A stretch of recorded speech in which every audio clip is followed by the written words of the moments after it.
Shade আনতে গেলে এর সাথে একটা পিঙ্ক কালার। অধ্যাপনা থেকে অবসরের পর খুব অল্প পুঁজি নিয়ে খুলনার দৌলতপুরে বিভিন্ন পাটপণ্য তৈরির কারখানা গড়ার স্বপ্ন বুনছিলেন সাকেরা বানু। নিজে প্রশিক্ষণ নিয়ে এই কাজে প্রশিক্ষিত করেছেন অনেক নারীকেও। তবে নানা সংকটে বড় করতে পারেননি তার বিনিয়োগ। ঘরোয়া পরিবেশে পাটের তৈরি ব্যাগ, কার্পেট, হ্যান্ডিক্রাফটস, গয়নাসহ নানা সামগ্রী তৈরি করে বাজারজাত করছেন তিনি। অনেক বেশি সরকার থেকে সহযোগিতা পাওয়া দরকার। দীর্ঘ অনেক বছর ধরে আমি নক করেই যাচ্ছি, কিন্তু সেই আমার মনে হয় দরজা এখনো আমি সেইভাবে খোলাতে পারিনি। খুলনা নগর ও আশেপাশের উপজেলায় গড়ে উঠছে এমন ছোট ছোট নানা শিল্প।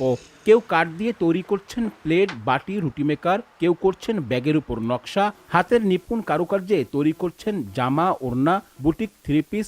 প্লাস্টিকের স্যানিটারি সামগ্রী তৈরি হচ্ছে ছোট কারখানায়। বেতের তৈরি চেয়ার টেবিলেও স্বাবলম্বী হতে স্বপ্ন দেখছেন অনেকে। তবে সহজ শর্তে ব্যাংক ঋণ না পাওয়ায় এসব শিল্পে বাড়ছে না বিনিয়োগ। একটা আইটেমের পিছনে দেখা যায় 50,000 টাকা বিনিয়োগ করতে হয়, তো আমার পক্ষে তো এটা সম্ভব হয় না। বড় করতে গেলেই টাকার দরকার, কিন্তু আমাকে তো অর্ডার ভাতি কম, ব্যবসা কম, মানে মাল চলে কম। একটা নির্দিষ্ট জায়গা দিত, তাহলে সেইখানে অন্য আরও অনেক প্রতিষ্ঠান একসাথে বা পাশাপাশি করা যেত। আর্থিক সহযোগিতা করত তাহলে অবশ্য ভালো হতো, আরও কারখানাটা বড় হইতো। উপযুক্ত সেল করার জায়গা পাচ্ছি না, যেটা পাচ্ছি সেটা হচ্ছে খুব ব্যয়বহুল হয়ে যাচ্ছে।